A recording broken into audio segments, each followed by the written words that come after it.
everybody starts. Everybody. So he upped himself out and got in that too deep. You know, got in that too deep. Today he practiced with the ones. So I really don't care. You know, he's making plays, and when he's never getting called, he made some plays. So I'd be happy the spring game to see him fly around a little bit.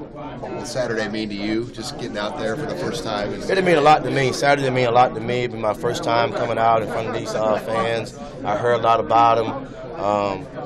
The energy is there for me and my family, and it'd be happy to go out. And it's not just about me, but I'd be happy to go out and see my guys, just fly around and see, you know, gauge the temperature a little bit and see who really, when those lights come on, who really comes out of that pack. You almost don't believe it yet that 90,000 will be in that stadium for a practice. Oh man, it's gonna be huge. It's gonna be huge for me. I'm gonna really love it.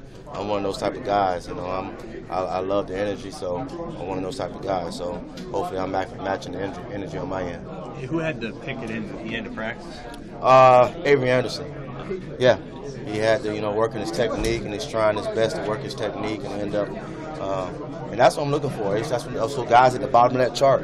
Those guys trying to make plays and not just trying to catch that football and run out of bounds, trying to score with it. And that's the temperature we need across the whole board in secondary. How's Avery, I guess, progressed over the course of spring? He's been doing some good and some bad. You know, it's probably average for him. Doing some good and some bad. You know, one thing about it is everything is bad that he's doing is teachable. He can go right in and learn from his mistakes. It's all teachable. It's not effort. So that's usually the problem you have. If it's a bad problem, if it's effort, I mean, that's kind of hard, but hard to coach that. If it's no effort, but it's just easy mistakes that he can go in and just correct. Who's the guy that surprised you the most this spring? Maybe the guy that you didn't know much about, and you're like, wow, we got another guy here I didn't realize we had. Surprised me the most? Well, Lamar Jackson hasn't surprised me.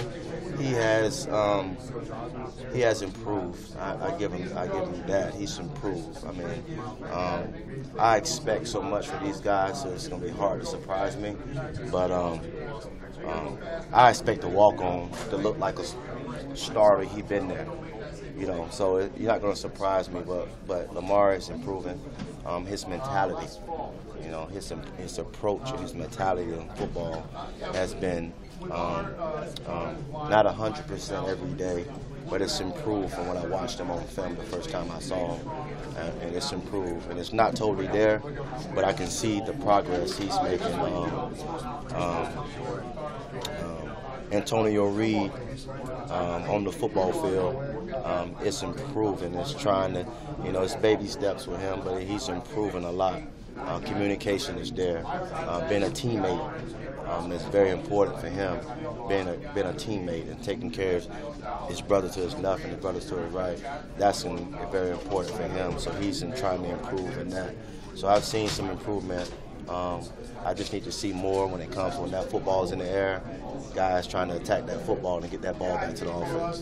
Both Reed and Jackson, you look at them and you're like, those guys should play in the NFL. Their size and their speed and athleticism. Got great size, great size. Those definitely could be NFL guys, no doubt about it.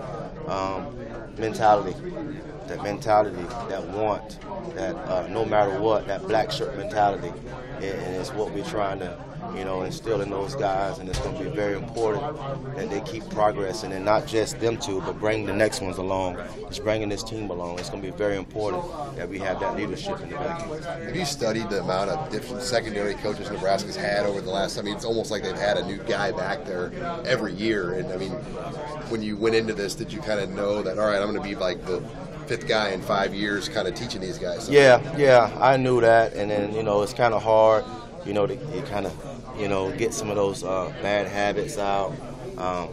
You know, and I don't want to say every coach they had was a bad coach. I don't know those coaches, so I just say that if I had 4 or 5 coaches before me, that's 4 or 5 opportunities for me to learn something new. Football players, you never know. That's how the game goes. Sometimes, you know, you get lucky, like myself, and you're able to play in the National Football League. You might have 4 or 5 coaches. It's no excuse. No excuse at all. I mean, you come to practice every day and you come to learn every day. If you come with that mentality and the 4 or 5 coaches, you're all right. I mean, it depends on how much how much you want to learn, and how much do I really want to learn.